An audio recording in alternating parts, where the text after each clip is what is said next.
Assalamu alaikum students, welcome to Funds Academy. Today's lecture from chapter number 11, that's chapter of heat, और topic है temperature. Lecture number 11.3 second year physics coaching. Okay? So we learned that heat is form of energy associated with molecular motion in transit. हमने सीखा कि heat जो है वो कोई caloric substance नहीं है जिस तरह पहले सोचा गया था. It's not a caloric but it is form of energy associated with molecular motion. Okay? तो हीट को तो हमने यानी उस पर बहस कर लिया है. अब हम टेम्परेचर यानी what is temperature, also called degree of hotness और coldness. Temperature is also called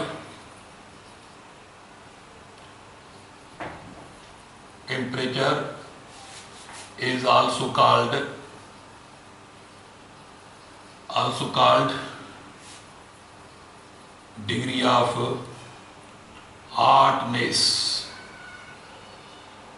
or coldness.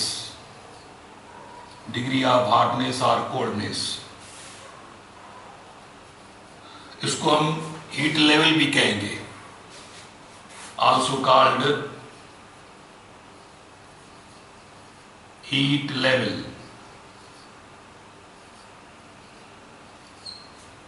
बाबा गर्मी जो दर्जो टेम्परेचर ओवरऑल टेम्परेचर की सिंपल मीनिंग छा है बाबा गर्मी जो दर्जो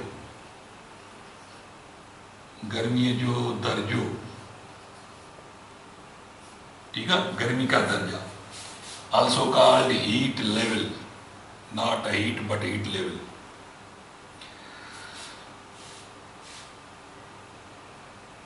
उसके बाद जो मॉडर्न कॉन्सेप्ट है according kinetic molecular theory, according to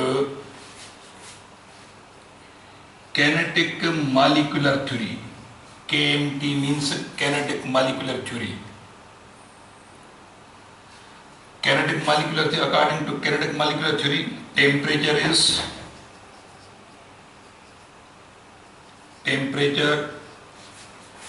is measure of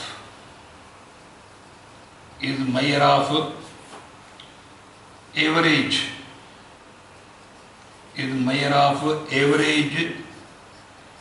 kinetic energy of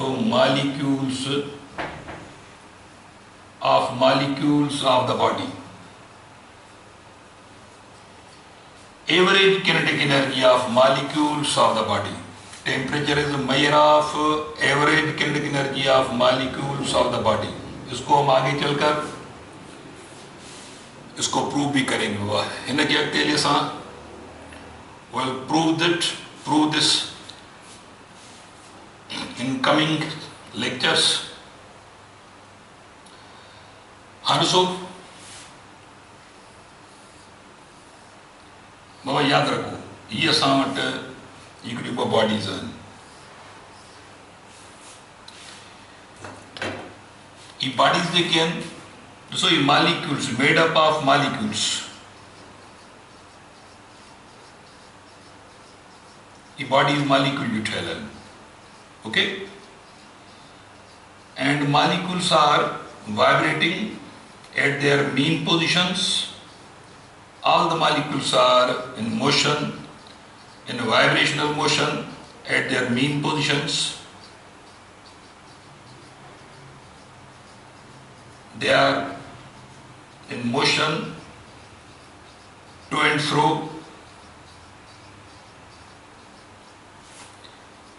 ये एक स्मॉल बॉडी है.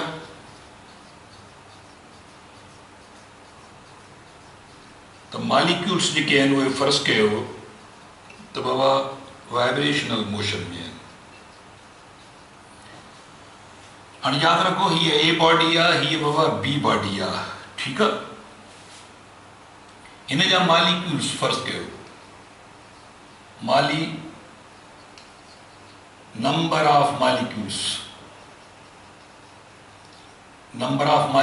हिन जो 1000 ऑफर्स कयो 1000 मॉलिक्यूल्स ऐं हिन जा नंबर ऑफ मॉलिक्यूल्स 500 फर्ज़ कयो ये 500 मॉलिक्यूल आहिनि ई बॉडी जा 1000 मॉलिक्यूल्स आहिनि ध्यान सां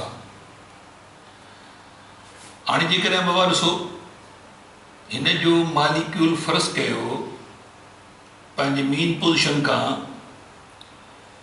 केतिरो तो अॻिते पहुचे थिए जेतिरो बि थिए पर हिन जो मॉलिक्यूल फर्ज़ कयो पंहिंजे मेन पोजीशन खां हिन जे मुक़ाबले में डबल डिस्टेंस ते थो वञे माना ही लो एम्पलीट्यूड ते वाइब्रेट करे ही हाई एम्पलीट्यूड ते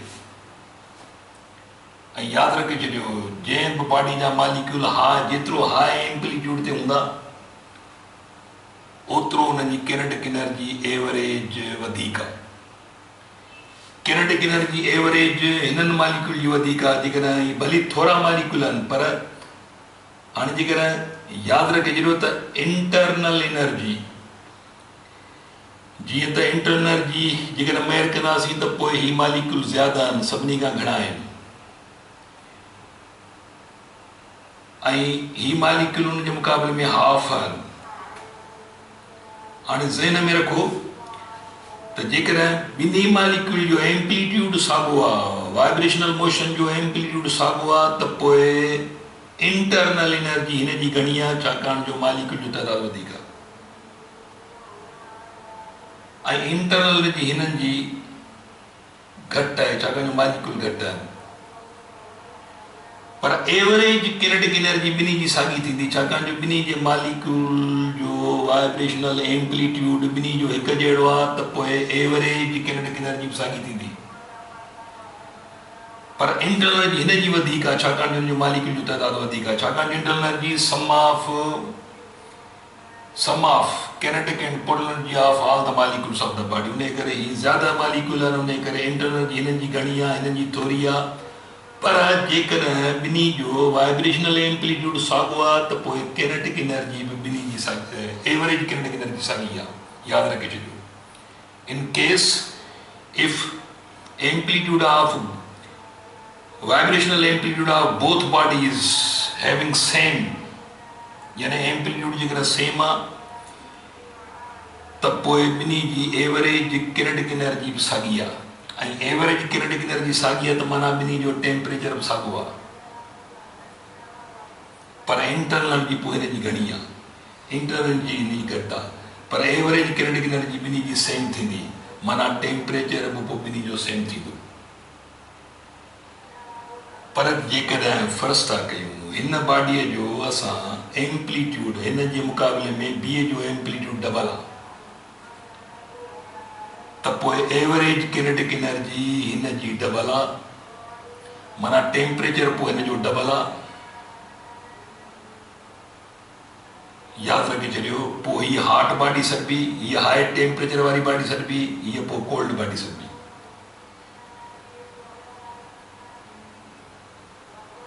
पर जेकॾहिं हिकिड़ी टी बॉडी आहे नंढी फ़र्ज़ कयो हीअ टी नंढी बॉडी आहे हीअ बॉडी सी आहे हिन जे वाइब्रेशनल एम्पलीट्यूड हिन खां बि वधीक आहे हिन खां बि वधीक आहे माना बॉडी बी खां बि वधीक आहे बॉडी ए खां बि हिन जो मॉलिक्यूल सभिनी खां वधीक परे थो वञे हाई एम्पलीट्यूड ते आहे त पोइ हिन जी एवरेज किनेटिक एनर्जी ॿिन्ही खां वधीक आहे माना हिन जो टेम्परेचर वधीक आहे हाणे हिननि मॉलिक्यूल जो एम्पलीट्यूड घटि आहे हिननि जो वधीक आहे हिन जो सभिनी खां वधीक आहे त सभिनी खां वधीक टेम्परेचर हिन बॉडी जो आहे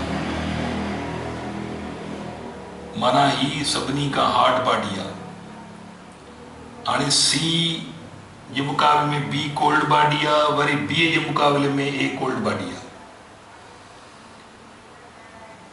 एवरेज किनेटिक एनर्जी जेकॾहिं हिननि जी फ़र्ज़ कयो हिननि मॉलिक्यूल जी एवरेज एनर्जी 2 जूल आहे हिन जी एवरेज किनेटिक एनर्जी 4 जूल आहे किनेटिक एनर्जी एवरेज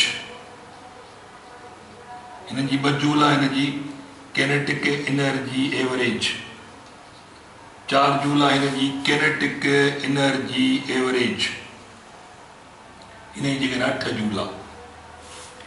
तो यादि रखे छॾियो। हाणे ही कोल्डेस्ट आहे, ही सभिनी खां कोल्ड बॉडी आहे। ही वरी हार्टेस्ट सर्वी टिनी जे कंपेरिज़न में। तो जंहिं बि सॉलिड बॉडी जा मालिक्यूल जेतिरो हाई एम्पलीट्यूड ते हूंदा उहा वधीक हॉट आहे, उहा हाई टेम्परेचर वारी आहे। ओके, पर ॾिसो ट्रांज़िशन मोशन में ट्रांज़िशन न आहे, मोशन आहे पंहिंजे जॻह ते, पर मोशन अॻिते नथो वधे त न को इन में बि हीट कान्हे का, हिन में हीट कान्हे का, हिन में बि हीट कान्हे का। हीट जो तस्वर न आहे त यादि रखे छॾियो। There is only internal energy and temperature, but no heat. पर जेकर हीअ बॉडी थर्मल कॉन्टेक्ट में हिते मिलाए रखां, फ़र्ज़ु कयो मां हीअ फ़र्ज़ु कयो असां मिलाए रखी आहे, फ़र्ज़ु कयो मिलाए रखी असां, हाणे छा थींदो, हिन जे मालिक्यूल हाई एम्पलीट्यूड थियनि, माना हीअ हार्ड बॉडी आहे, उन मुक़ाबले में हीअ कोल्ड बॉडी आहे। हाणे मालिक्यूलर मोशन ट्रांज़िट थींदो बी खां ए तरफ़, जंहिंखे तव्हां हीट था चओ, हाणे हीट फ्लो थींदी। जेकॾहिं हीअ नंढी बॉडी बि हिते मिलाए रखां थर्मल कॉन्टेक्ट में, छा थींदो, हाणे ही मालिक्यूल बि high amplitude as compare to this one.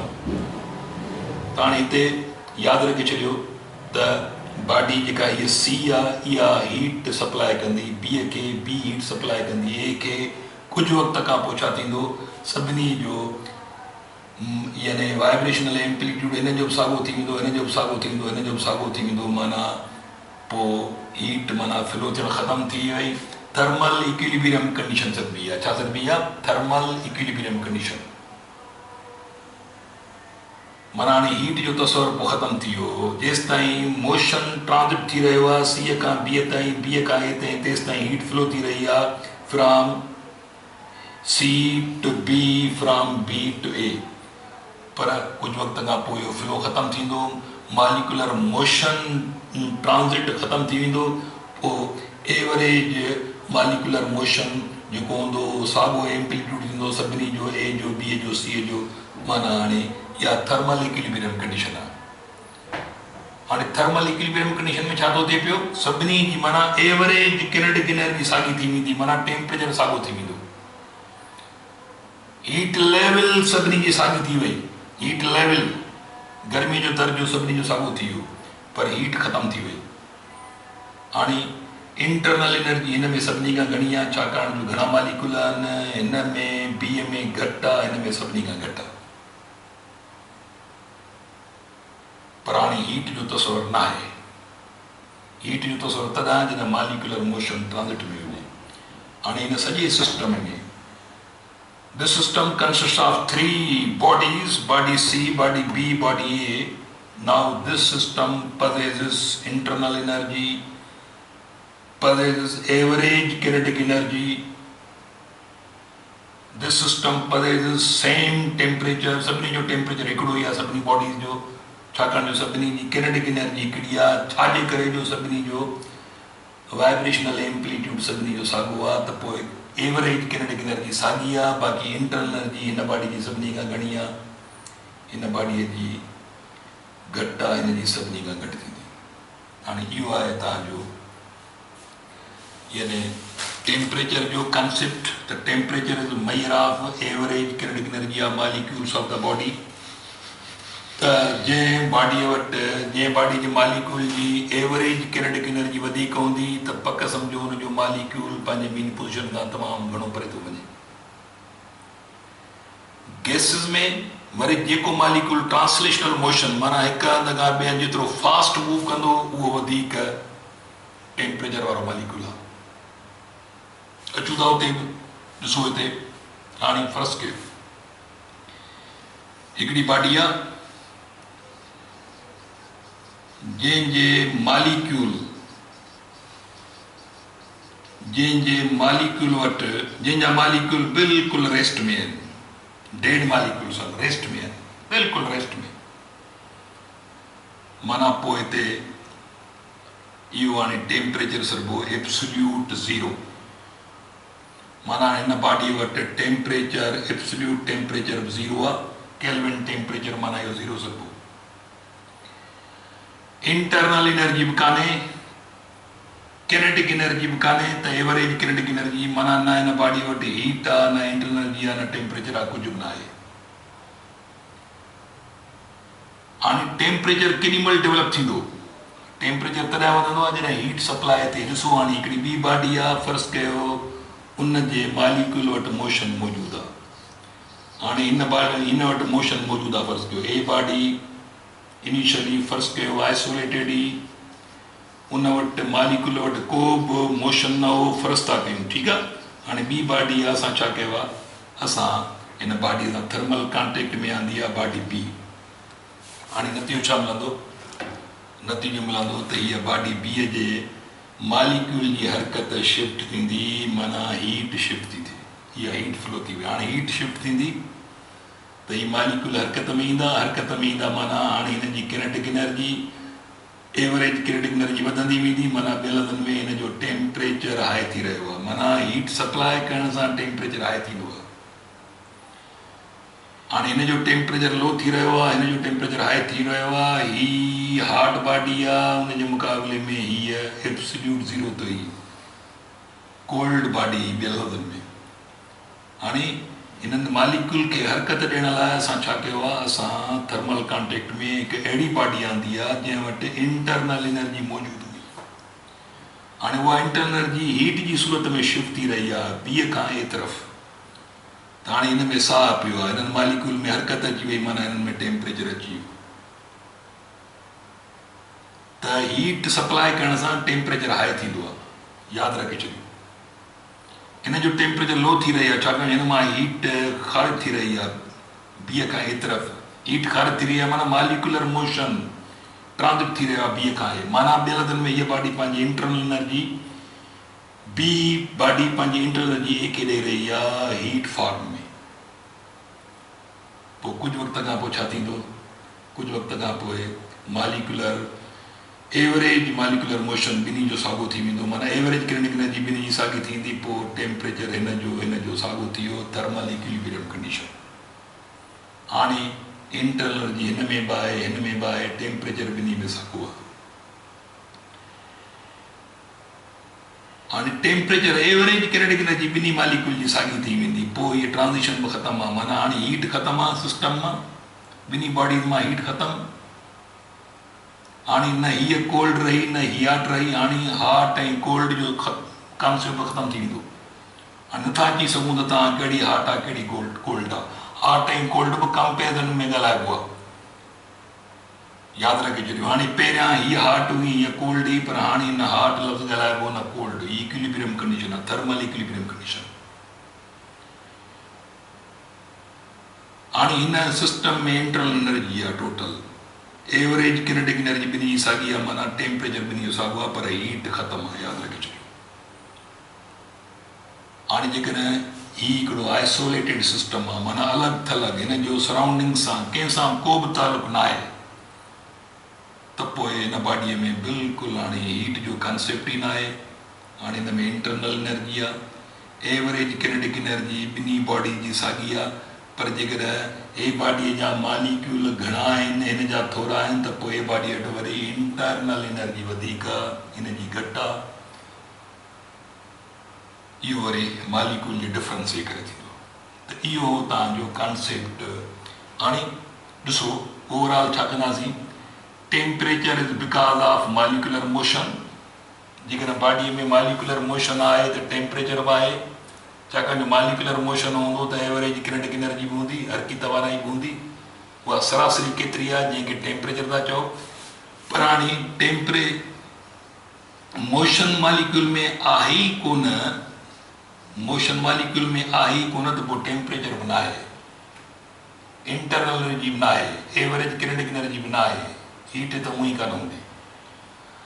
पर हाणे रुॻो मालिक्यूलर मोशन आहे, मोशन में ट्रांज़िशन न आहे, त पोइ मालिक्यूल में जेकॾहिं पंहिंजे पंहिंजे जॻह ते मोशन मौजूदु आहे पर ट्रांज़िशन नथी थिए पई, त पोइ हीट कान्हे, पोइ रुॻो टेम्परेचर आहे, माना temperature is because of molecular motion.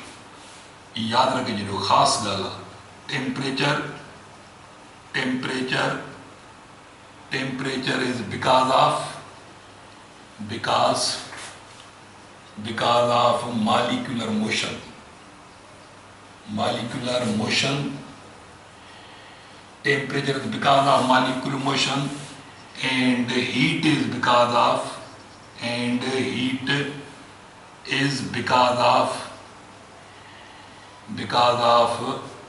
molecular motion in transit.